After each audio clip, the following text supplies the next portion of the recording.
How could you not move to that in the morning? Because it's still the morning and I'm barely awake. No.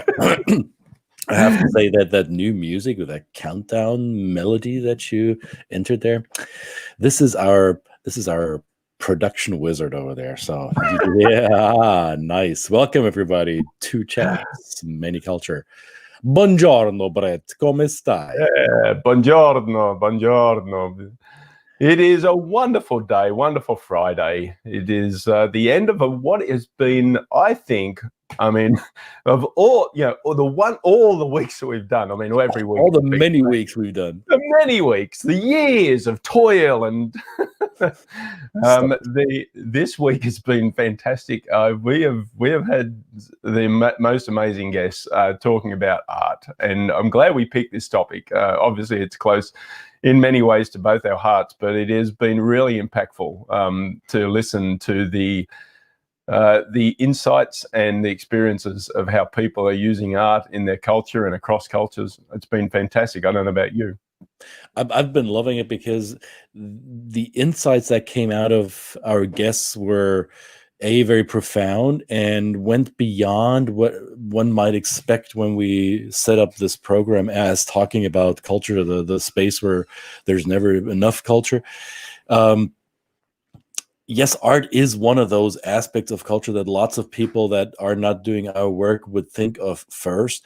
However, making the connection or closing that loop, that working creatively in an artful process, creating art of some sort, is a conduit, a tool, a metaphor, a vehicle to do our work. And that was quite inspiring and enlightening. I'm with you, brother. But it hasn't ended here. I mean, no. You're not putting up another wonderful friend of ours, another special guest who we're going to bring on here, who's going to round out this week in probably the best way we possibly can, talking about visual arts, but also talking about food. And it's the weekend, and it's usually time when people get together and share food. And may we please introduce the wonderful Antimo Cimino. Buongiorno. Buongiorno. Ciao, guys. I'm the last one of the series, right? It's like, wow. Last but not least, the most important, you're good in your own right. Oh, yeah, Antimo. Thank you guys for having me. Yeah.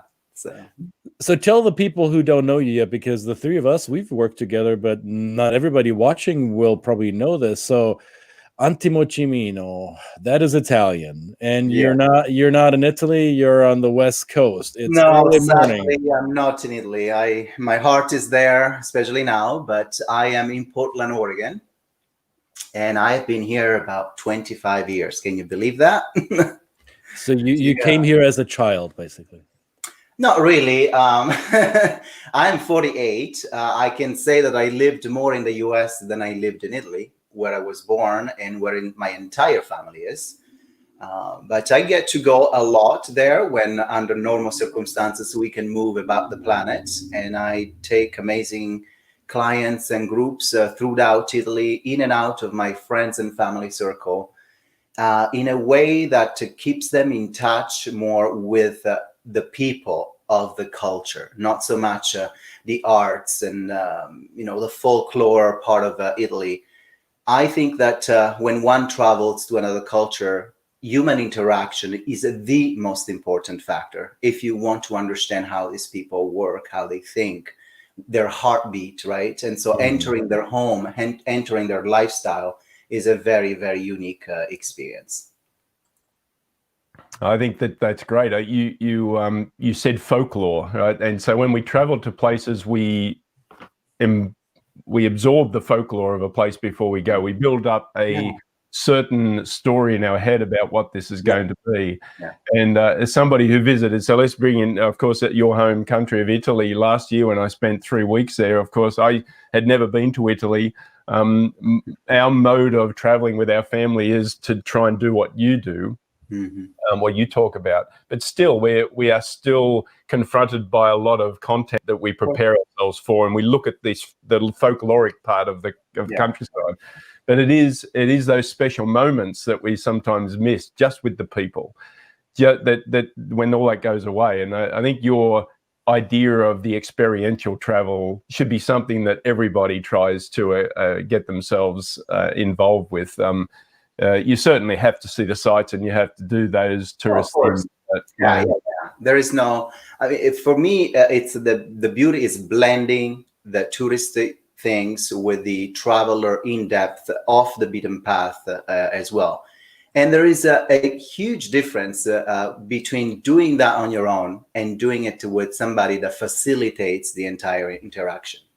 And I think the uniqueness, and I've seen it over and over with my clients, is that I have one foot in the American culture and one foot in the Italian culture. I can really facilitate a lot of intercultural dialogue, a lot of aha moments and amazing memories that come from connecting authentically with people. And it's just the ultimate. I think that's a given. I think you're raising an important point, you two, because the folklore part of the sightseeing, or the checking off the traveler's checklist, done this, done that, got the T-shirt, got the picture, held my hand against the Leaning Tower, and whatnot. So it's hard to take that away from people, because for some people that is essential for their experience. Yeah. However, I think, in my experience, if you truly connect with the locals, with the people who live in that land, and allow them to take your hand and guide you to the sites, and let them give you some local context around what you're experiencing as you hold up the Leaning Tower with your hand in the picture, they will tell you a story about it that no tour guide will give you, because they don't necessarily live there, or it's not written like that in the book, because it's their unique story. And it becomes yours. It becomes your unique memory, because you sat down with these people, had a drink, you sat down with them to eat, maybe they taught you how to cook that meal together. So it becomes a whole body experience, rather than a snapshot, Instagrammable. The idea for me is that the local, with their humility, with their pride of having an American in their home, are going to touch you at a level that you cannot even anticipate. I often don't even know what's going to happen. I've been visiting friends and family where all of a sudden somebody knocks at the door, and it's the neighbor, and all of a sudden we are going to her house because she wants to show you her house. She's never had an American in her house, things like that become this, oh my God, what's going on? I never expected this to happen. You can't expect something that emotional to happen while standing in line waiting to get into the Uffizi, or going to see the Leaning Tower of Pisa, or entering in the Colosseum. Right. And what happens is you may end up interacting with other tourists from around the world, and many other Americans, for instance, on a line waiting for half an hour to go into places. It's a different experience. And I'm not saying that the first one of going to the touristy things and the museums is wrong.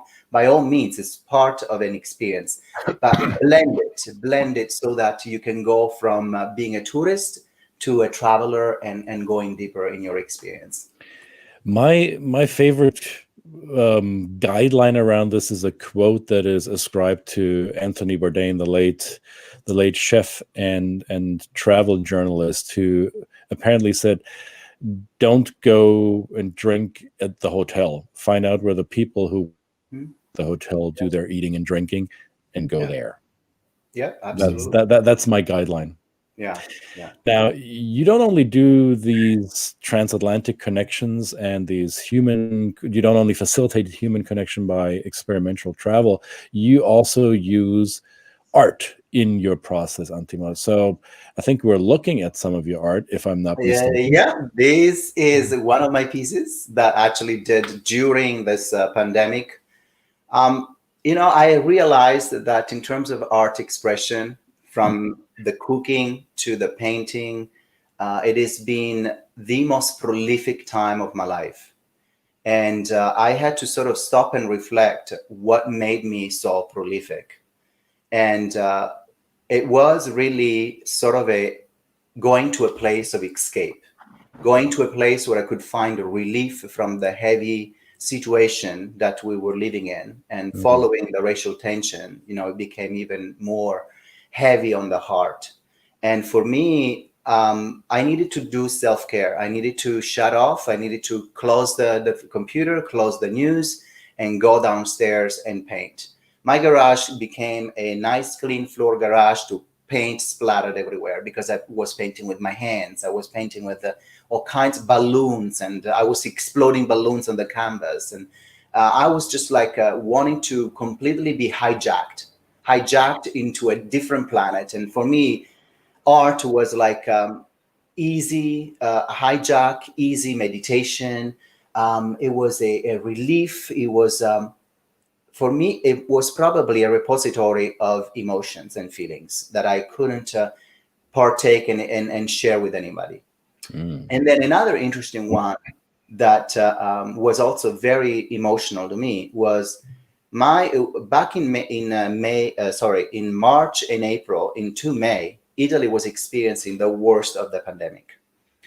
We all know it. We all seen it. And it became very heavy and difficult to think of my parents in the South. My mom, very emotional about, I'm not going to see you this year, or this and that, very negative thinking. And so I started FaceTiming with her every single day, to the point where we made bread on Facebook. I made a cake for her birthday on Facebook. I was just like cooking with her, just like when I was a kid in the kitchen with her and my grandma. And so food is an art. If food is not just mere nutrition. And for Italian, I think in particular, maybe other European countries as well. In Italy, there is a saying. When you are eating, we say, anche l'occhio vuole la sua parte. And that translates for the eye as well sort of needs to eat, needs to be satisfied. And so if you think about the passion that goes into food, there is a pride in creating the dish that captures your attention, that says, eat me, right? This is funny because we have that similar saying in German. Das Auge ist mit, so the eye sits with you at the table and is eating along, right? Yep.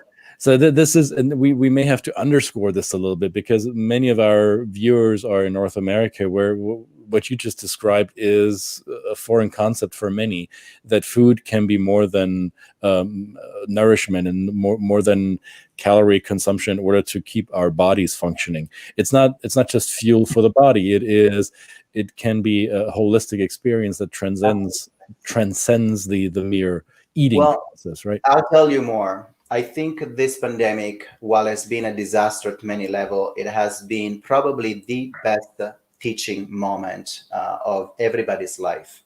And when I look at the American lifestyle of being always in a hurry, from home to work, from work to picking up the kids, to taking the kids to soccer, all of this chaotic, high stress activity that we are accustomed to, we call that normal.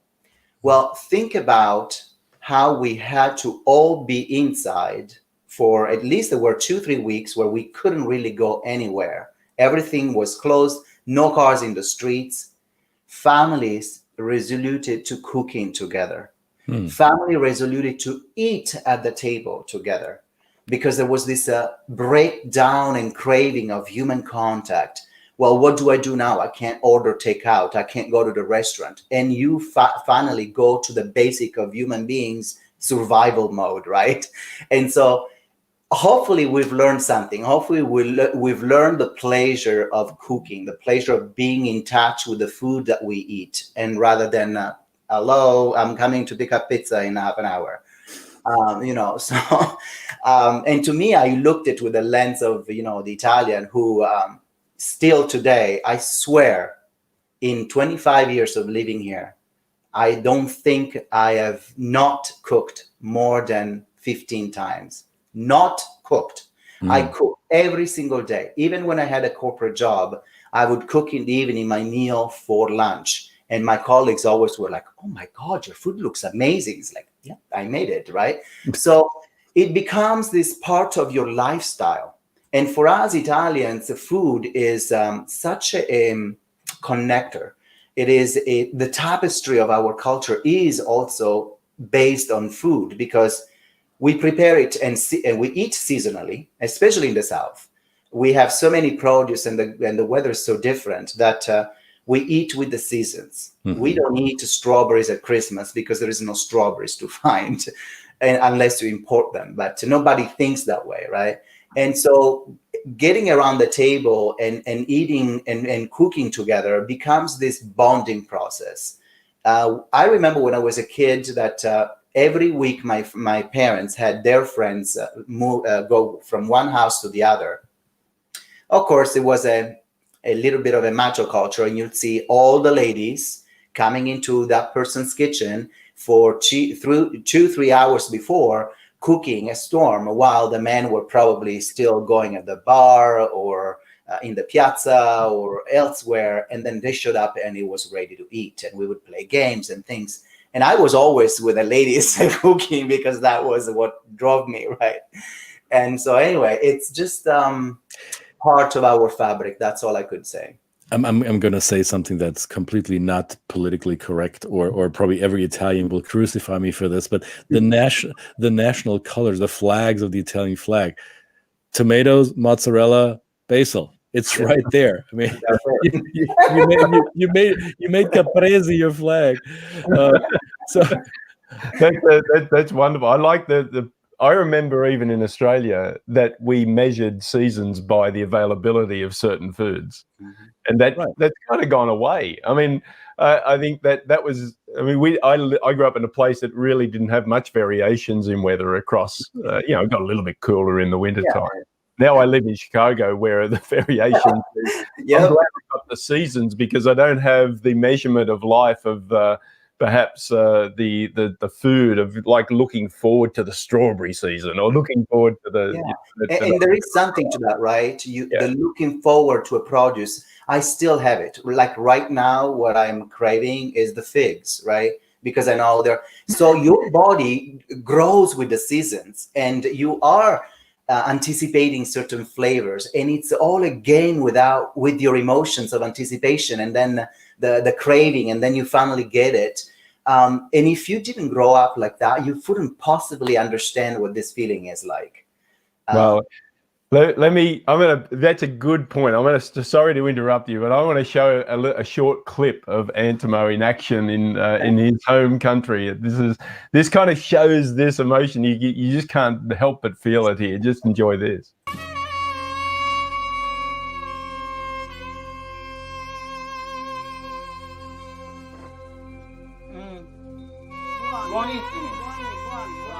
My mom makes the best biscotti in the entire town.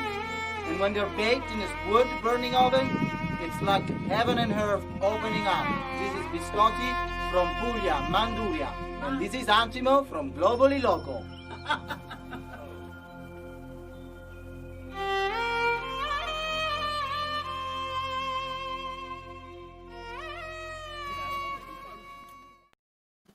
Dang it, those were the figs. Oh, man. They're the figs, right? Absolutely. Then click Add Extension to continue. Continue. What is going on? Siri's talking to you. She came back from yesterday. Well, I think you see me. I no longer see you. I see some sort of update needed, but that's okay. We see you, Antimo. Oh, great. Yeah. So when you describe cooking and the preparation of food as this transcendental experience, or this cultural experience that helps us, or even an artistic process, because it serves more than just our need for replenishment, how would you describe your artistic process of painting or creating art in terms of your work? So I know you are part of a group that is hosting a retreat there in Oregon, and you use art as part of that process, don't you? So I do. I'm gonna go there in a second, because Sure. I was watching my mom in that video with my aunt making cookies. I remember one thing that I want to share with you. This makes me almost emotional.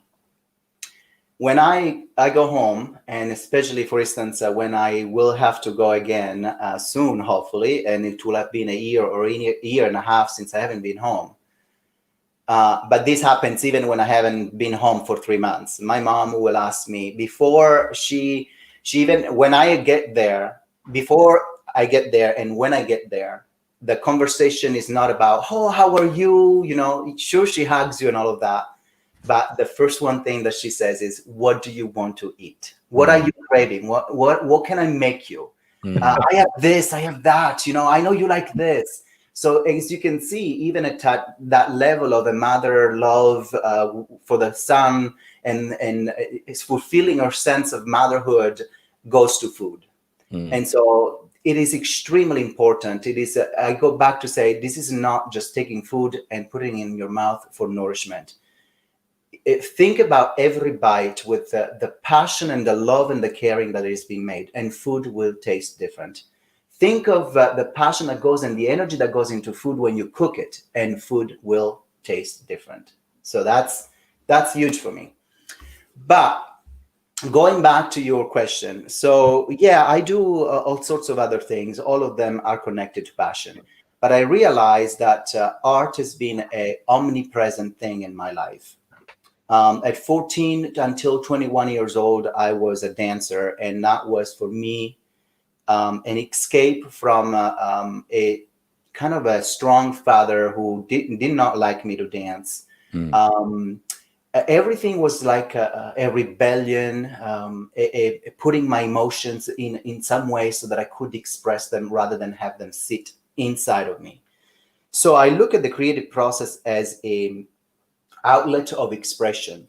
It's meditative, but there's more to it when you think about how your brain needs to disconnect from this hyper-tense way of living on an everyday, every minute of our life. And then you try to shut it off and go into this area that, as I said before, kind of hijacks your mind and puts you in a place of creative response. So I think art is a creative response, a creative process, a creative processing of feelings and emotions. And I did it a lot during the COVID pandemic and the racial tension because I was feeling I wanted to express something, and I was fearful of expressing something. I actually never did stand in front of a camera and express things like Christian, like you did, or Brett, you did as well. But I put it into paintings. I didn't need the world to listen because I knew deep inside me where I was, and I just needed to put it somehow, somewhere. I created a painting during the week after George Floyd was assassinated, and I started with. Actually, I have the painting with me right here, and I'm gonna take it so that I can describe it live. Yeah, that is awesome. See, these are the moments you don't calculate for. People walking away from the camera to pick something up. I don't know if you can see it. I can't. There you go. We can see it. Oh, Okay, wow. so what I did, I took an old canvas that was beat up, even torn, and I put tape in the back. I wanted something that said used, abused. I wanted something that was thick in skin, in history. And there was a writing over it that said garage sale. I just plastered it with gesso and started trying to get rid of it because it was going to show through. And then I started with this thick coat of paint at the top, as you can see, black. And then across it, I started putting blotches of color, one next to the other, one next to the other. And I took a brush and I drew it vertically through all of the colors and created hearts. I've documented this in pictures. And that spoke to me because it was a hearts of many colors, bleeding, crying for love, compassion, understanding, justice. And then I thought, this, I was in tears doing this. I was in tears. I have not been able to watch the video of George Floyd. I will not watch it because it tears me apart. To think that a human being can be capable of such an atrocity.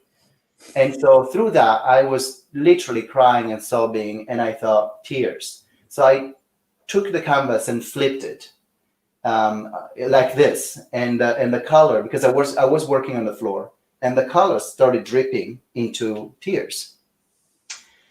I let it dry. I went back the following day. Everything was still going on and very, very heightened and very heavy emotionally. I drew another set of color, blood and deep purple kind of thing, and let it dry, drop that into a pool that was the heart, because we needed to manifest our art taking, our art loving, our heart of compassion. And then I just ended it by splattering red, as if that was, the violence that we've seen over and over and over and over in the last 400 years. And this is Black Lives Matters for me. And there's a connection you made, and I don't know if you made it consciously or if it was by accident, but you said earlier when you enter your mom's home, the first thing she's asking you, what do you want to eat? And the last thing that George Floyd said with his last breath, he was calling out for his mom. Yeah. Yeah, it says it all, right? Yeah. Anyway, I don't want to go other places, but these are the places where we sit, our emotions sit, and we have to listen. We have to talk about it. We have to stand up for it. Well, you don't let them sit. You allowed them to come on canvas. That's your form of expression, right? And this is, you tell a story around this, and you can use this process and processing of emotions as a vehicle for your work, can't you? Yeah, I do. I actually, in everything that we do, especially right now, we're doing this series of wellness, leadership and wellness retreats to really create a space where people can unplug, can disconnect, can dedicate one full day to self-care, to teach them how, in even the highest of stress, you can turn off everything. You have a tool at your disposal, and that is breath. It is underutilized, is misunderstood. We just breathe barely enough to survive, just like we're doing now as we talk. But there is a huge power to taking a deep, slow breath from your nose, holding into and opening your heart and expressing gratitude, and letting go through the nose again, very, very slowly, twice as slow as your intake of air. And through this series of exercises, through exercises of laughter, through exercises of thinking about your intention, through a narrative of about your goals, about how to rewrite your life, we create this clinic of self-care where people come out of it and they are very, very thankful they participate. They feel like they have tools to persist and endure during these uncertain circumstances. So, and art is part of it, because we also move, we feel the body, we dance just loosely. And I also say to people, truly, this is an opportunity to be foolish and to be a child, because oftentimes we forget to relax, to let it rise to the surface. What emotions and what is that we're feeling? What do you feel when you channel the child in you? So we forget how to be that, right? So if people go to this website that you're seeing on the screen, culturalgloballabs.com, they'll find more information about how these retreats are put together and how they can participate, right? Somewhat they will, because one of our program is the wellness and leadership that hopefully we can start again soon, face-to-face, when we can travel. But they can also email me at antimo@culturalgloballabs.com, and I will give them information. Of course, for anybody living in Oregon and Washington, that is very feasible, because these are face-to-face meetings. It's a 1 hour. It's super safe. We are actually in the curve and the bank of a river in a constant flow of air and water. We have about 12 feet apart from one another, and people can use masks as they wish, and they felt extremely safe. They bring their own food, so there is nothing touching somebody else's. So it's really a wonderful opportunity if you're in Oregon and in Washington, and it's coming up. The next one is on the 29th of August. But otherwise, even online, we'll be happy to put together a workshop, and we will be launching soon a series of them anyway. All right. You see Antimo's email on the screen, so feel free to note it down and get in touch with the man. Beautiful. Un ragazzo bellissimo. Grazie. That was wonderful. Thank you so much. It was a perfect icing on the cake to bring a food metaphor to this wonderful week of art. We encourage everybody to watch not only this one but the other episodes this week. In the past 5 days, it's been wonderful. Thank you so much, Antimo, for helping us round this week out, and I think it's actually a topic we need to extend into more weeks, but we'll do that maybe in the future. Awesome. How do you say have a wonderful weekend in Italian? Have a wonderful week or weekend? Weekend. Vi auguro un buon weekend o fine settimana. Fine settimana. Fine settimana. Grazie mille. Grazie. Grazie. Ciao. Bye, everybody. Ciao.